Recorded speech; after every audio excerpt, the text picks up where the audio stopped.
Bismillahirrahmanirrahim. Assalamualaikum warahmatullahi wabarakatuh. Alhamdulillahi rabbil alamin. Assalatu wassalamu ala asrafil anbiya'i wal mursalin wa ala alihi wa ashabihi wa man tabi'ahum bisan ila yaumiddin, amma ba'du. Alhamdulillah, tak bosan-bosannya untuk saya mengingatkan diri saya pribadi dan kita semua untuk senantiasa kita bersyukur kepada Allah Subhanahu wa taala. Allah Subhanahu wa taala yang telah memberikan kepada kita kenikmatan yang begitu banyak. Di antara kenikmatan yang Allah berikan kepada kita adalah nikmat kesempatan dan juga nikmat kesehatan. Di mana Allah masih memberikan kepada kita nikmat kesempatan untuk bertemu dengan salah satu tamu yang sangat mulia, tamu yang sangat agung, di mana kita akan rindu akan kedatangannya dan kita pula akan tangis ketika kepergiannya. Siapa dia? Tak lain dan tak bukan, dia adalah bulan Ramadan. Kedua kalinya, selawat teriring salam semoga tetap tercurahkan kepada junjungan kita Nabiullah Muhammad sallallahu alaihi wasallam. Beliau yang telah memperjuangkan dinul Islam dari zaman jahiliyah menuju zaman Islamiyah. Beliau berserta keluarganya, para sahabat, tabi'in, tabi'ut tabi'in yang telah memperjuangkan dinul Islam ini, yang telah merelakan darah mereka dalam pertempuran. Hanya untuk apa? Hanya untuk menegakkan kalimat tauhid di muka bumi ini. Sehingga sampai sekarang ini kita masih bisa merasakan betapa manis dan indahnya beragama Islam. Sahabatku seakidah seperjuangan yang dicintai lagi dimuliakan oleh Allah Subhanahu wa taala. Tak terasa 13 hari sudah kita bersama bulan Ramadan. Dan ini adalah hari ke-14 dan akan menjadi genap ketika akan berbuka nanti. Sedikit dari banyaknya orang terkadang belum mengetahui akan keutamaan bulan Ramadan ini. Ternyata bulan Ramadan ini menjadi puncaknya semangat orang-orang beriman dalam mengerjakan amal soleh, dalam beribadah kepada Allah Subhanahu wa taala. Yang awalnya mereka ngaji masih malas-malas, di bulan Ramadan semangat mereka untuk mengaji itu meningkat dengan gratis. Di mana di bulan-bulan lain orang-orang bersedekah masih kurang, di bulan Ramadan ini orang-orang semangat di dalam bersedekah. Di mana di bulan-bulan lain orang-orang malas untuk beribadah, di bulan Ramadan ini mereka semangat dalam beribadah. Kenapa demikian? Karena orang-orang beriman mengetahui bahwa keutamaan bulan-bulan Ramadan ini dibandingkan dengan bulan yang lainnya. Di mana di bulan ini salah satu keutamaan yang kita tahu bahwa di bulan ini di mana semua pahala, semua kebaikan yang kita lakukan akan dilipat gandakan oleh Allah Subhanahu wa taala.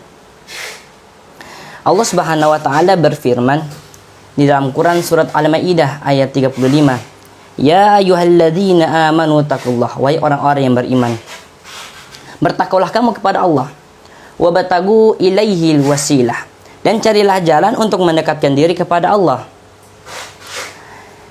Wajahidu fi sabilihi la'allakum tuflihun, dan berjihadlah di jalan Allah agar kalian beruntung. Yang kita garis bawahi di sini kata wabtagu ilaihi wasilah. Allah memerintahkan kepada orang-orang yang pertama untuk beriman bahwa kita harus mencari jalan. Allah memberitakan langsung untuk mencari jalan untuk mendekatkan diri kepadanya. Nah, jalan yang dimaksud sini adalah amal soleh. Di mana dengan amal soleh yang kita lakukan itu bisa mendekatkan diri kita kepada Allah Subhanahu wa taala. Saya ambil contoh. Ketika kita dari kampung A ingin ke kampung B, tentunya kita harus punya perantara agar bisa ke kampung B.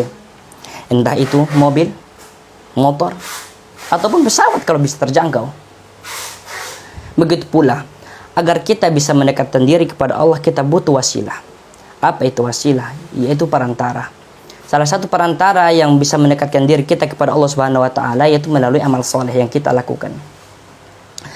Hal ini juga diterangkan oleh Nabi Muhammad SAW dalam sebuah hadis, di mana hadis ini sangat sahih yang diriwayatkan langsung oleh Imam Bukhari dan Muslim dari Abdullah bin Umar, di mana Rasulullah SAW mengisahkan tentang 3 seorang pemuda yang mereka terjebak di dalam gua, yang mungkin kisah ini sudah sangat populer di kalangan masyarakat, di mana kisahkan 3 pemuda ini sedang berjalan, tiba-tiba turunlah hujan yang sangat deras. Ketika itu mereka bertiga berteduh dalam sebuah gua yang berada di kaki gunung. Tak lama ketika mereka berada di dalam gua itu, ada batu yang sangat besar yang terguling dari atas gunung hingga menutupi pintu gua tersebut. Akhirnya mereka nggak bisa keluar. Berbagai macam cara mereka mencoba untuk keluar, mencoba untuk mendorong batu itu, mencari celah-celah agar mereka bisa keluar. Tidak bisa mereka keluar. Akhirnya salah satu dari sahabat mereka mengatakan, sesungguhnya tidak ada yang bisa mengeluarkan kita dari tempat ini kecuali Allah Subhanahu wa taala. Coba kita berdoa kepada Allah Subhanahu wa taala dengan kita mengadukan akan amal-amal kita. Coba kita berdoa kepada Allah Subhanahu wa taala melalui amal-amal kita, siapa tahu Allah mengabulkan doa kita. Oke. Akhirnya salah satu dari pemuda tersebut maju dan berdoa kepada Allah Subhanahu wa taala. Ya Allah, saya punya orang tua yang sudah tua renta ya Allah. Kebiasaan saya setiap hari memeras susu ternak. Dan saya sudah berikhtiar, saya tidak akan meminum, keluarga saya tidak akan minum susu itu sebelum kuberikan kepada orang tua saya. Suatu ketika saya pulangnya larut malam, sehingga ketika saya pulang orang tua saya sudah tertidur dengan lelapnya. Saya tidak tega membangunkan mereka. Lantas saya pun menunggu di sisi mereka. Di saat pagi mereka bangun dan susu itu pun saya berikan kepada mereka. Bahkan ketika itu anak-anak saya pun menangis ingin meminum susu itu, saya tidak berikan. Karena saya sudah berikhtiar untuk memberikan susu itu dulu kepada orang tua saya, barulah kepada saya dan keluarga saya. Ya Allah, kalau memang dengan amal itu saya ikhlas dan mencari ridho-Mu ya Allah, tolong ya Allah, geserkan batu ini agar kami bisa keluar. Akhirnya batu itu pun bergeser sedikit. Lantas pemuda kedua lagi berdoa. Ya Allah, dulu saya pernah mencintai seorang wanita, dan dia juga sepupu saya, anak dari paman saya. Berkali-kali saya sudah coba untuk bercinta dengannya, mengajak dia untuk bercinta dengan saya, tetapi dia menolak. Lantas suatu ketika paman saya meminjamkan uang kepada saya, yakni bapaknya dia. Bapaknya sepupu saya, pinjam uang kepada saya. Dalam sebuah riwayat dikatakan yang dipinjam ada 120 dinar. Tetapi keluarga mereka tidak bisa menggantikannya. Sehingga sepupu saya itu datang kepada saya mengadu bahwa mereka tidak bisa mengganti uang itu. Lantas disinilah peluang saya, peluang emas bagi saya, dan saya pun membuat kesepakatan dengan sepupu saya tersebut. Oke, saya bisa memberikan uang itu kepada orang tua kamu dengan catatan, dengan syarat kamu harus tidur bersamaku, artinya bergaul bersamaku kali ini. Karena terpaksa sepupu itu pun mengiyakan. Oke lah. Dan ketika mereka ingin berhubungan badan, apa yang terjadi? Apa kata sepupu itu? Takutlah kamu kepada Allah. Maka ketika itu aku pun menjadi takut ya Allah, dan aku pun menjauhi dia dan mengikhlaskan semua uang-uang yang dipinjam ayahnya kepadaku.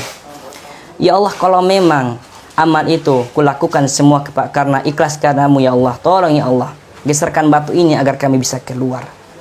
Akhirnya batu itu pun geser dengan sedikit, tapi mereka belum bisa keluar. Lantas pemuda ketiga maju dan berdoa kepada Allah.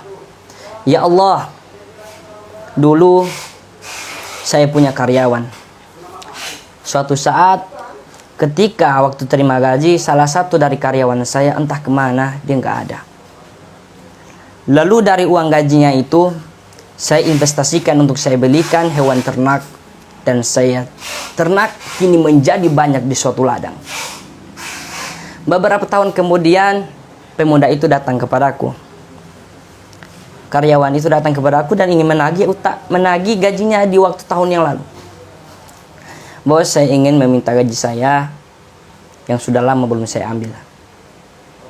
Lantas saya pun mengajak karyawan tersebut ke suatu lembah.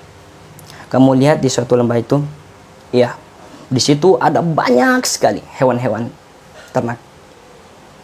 Iya, lantas silakan kamu ambil semua hewan-hewan itu tanpa menyisakan kepadaku. Karyawan ini protes. Jangan ngece dong bos. Saya kan datang hanya ingin ambil gaji saya. Oh, saya tidak ngece. Saya tidak menjelekkan kamu. Saya tidak bercanda. Sesungguhnya dari gaji kamu itu, saya belikan hewan ternak dan kini berkembang menjadi banyak. Silakan hewan-hewan itu kamu ambil semuanya tanpa menyisakan kepadaku sedikit pun. Akhirnya, diambillah semua hewan ternak itu. Ya Allah, kalau memang dengan amal itu, hamba ikhlas karenamu ya Allah, hanya ingin mendapatkan ridhomu ya Allah. Tolong ya Allah, bukakan pintu ini. Geserkan batu ini agar kita bertiga bisa keluar dengan keadaan selamat ya Allah.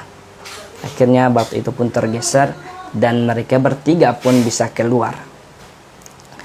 Sahabatku, seakidah seperjuangan yang dicintai lagi dimuliakan Allah Subhanahu wa taala. Dari kisah ini ada 3 pelajaran yang bisa kita ambil. Pelajaran yang pertama, bahwa namanya manusia yang hidup di dunia ini tak lepas dari yang namanya cobaan dan musibah. Ketika kita diuji oleh Allah Subhanahu wa taala, teman-teman, saudara-saudara kita, tetangga kita, tidak ada yang bisa menolong kita. Apalagi diri kita tidak bisa menolong kita. Lantas orang-orang beriman tidak akan panik. Karena apa? Mereka punya Allah Subhanahu wa taala. Mereka yakin akan hadis Nabi Muhammad SAW, di mana hadis ini diriwayatkan oleh Imam Ahmad dari Ibnu Abbas radhiyallahu anhu. Rasulullah berkata, barang siapa yang di saat senang mengingatku, maka ingatlah ketika susah aku pun akan kepadanya. Kenapa di sini Allah katakan senang? Karena banyak orang yang membutuhkan Allah ketika mereka susah saja. Sehingga Allah bilang ketika di waktu senang mereka mengingatku, maka ketika di waktu susah pun aku akan mengingat mereka. Inilah yang terjadi pada 3 pemuda tersebut.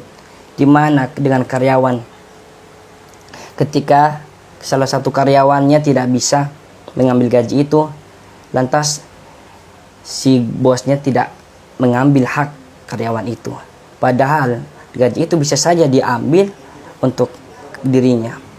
Tetapi karena dia mengingat Allah, maka dia pun menjadi takut sehingga dia tidak akan mengambil hak orang lain itu. Di waktu senang dia mengingat Allah, maka ketika mereka juga di waktu susah, Allah pun tidak lupa mereka. Allah menolong mereka.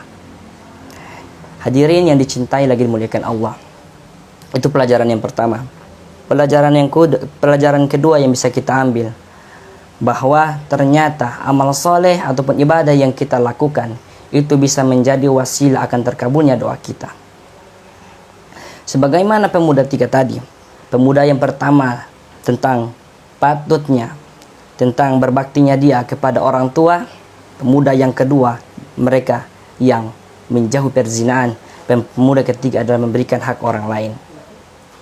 Ketika mereka berdoa kepada Allah melalui amal-amal mereka diiringi dengan keikhlasan, maka Allah pun akan menolong mereka dan mengabulkan doa-doa mereka sehingga mereka bisa keluar. Ini yang kedua. Yang ketiga, bahwa amal soleh yang sesungguhnya, ibadah yang sesungguhnya adalah ibadah yang diiringi keikhlasan hanya kepada Allah Subhanahu wa taala semata. Di mana disinilah ujian keimanan seseorang ketika mereka ingin berbuat suatu kebaikan. sebesar apapun kebaikan yang kita lakukan tanpa diiringi dengan rasa keikhlasan kepada Allah Subhanahu wa taala, maka kebaikan itu pun sia-sia. Begitu pula sebaliknya, sekecil apapun kebaikan yang kita lakukan, kita iringi dengan rasa keikhlasan, maka Allah pun akan menerima ibadah kita dan Allah pun akan membalas kebaikan kita sesuai yang kita lakukan. Nah, hadirin yang dicintai lagi dimuliakan Allah Subhanahu wa taala. Sekarang coba kita merenung sejenak. Coba kita memuhasabah diri. Kita mengintrospeksi diri kita. Kira-kira dari sekian banyak amal yang kita lakukan di bulan Ramadan ini saja. Dari awal Ramadan semangat kita dalam beribadah kepada Allah Subhanahu wa taala, semangat ngaji, semangat sholat, semangat beribadah, semangat bersedekah. Kira-kira yang kita lakukan itu ikhlas karena Allah semata atau hanya ingin mendapat pujian dari orang lain? Kalau yang saat ini niat masih bimbang dan ragu, kadang masih ke ikhlas karena Allah dan kadang pula kita ingin mendapat pujian, sekarang kita tinggalkan. Kita berusaha untuk fokus pada niat kita, untuk fokus niatkan kita ini kita patukan kepada Allah Subhanahu wa taala. Di mana dengan amal itu ibadah kita akan diterima oleh Subhanahu wa taala sehingga tidak sia-sia amal yang kita lakukan itu.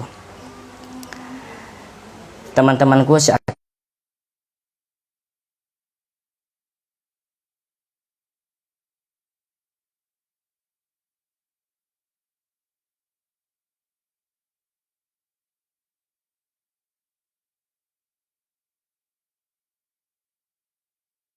maaf karena saya adalah manusia biasa yang tak luput dari dosa dan kesalahan.